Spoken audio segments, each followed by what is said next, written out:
between Casey and her family. We begin with that angle in WESH News' Bob Keeling. And Bob, things obviously didn't go the way Casey or her attorney hoped today.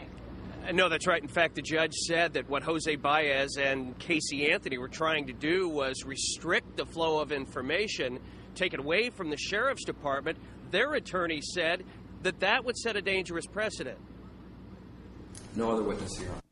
George Anthony had a chance to blow a kiss to his daughter in court, but more importantly, he asked Judge Stan Strickland to keep private the jailhouse video visits and phone calls between Casey Anthony and her family.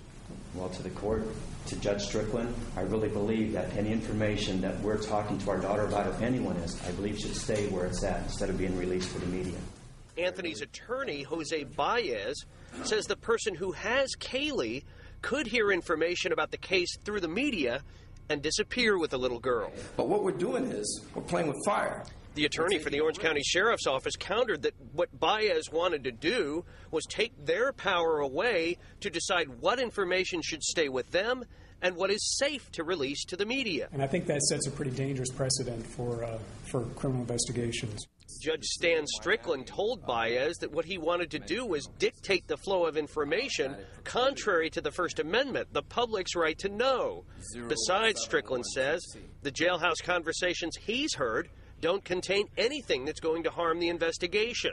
Motion denied. For at least what I've heard lately, for public consumption once they're released, I think they can only be described as sterile. Again, the judge describing what's been released so far from Casey Anthony from the jail essentially as sterile.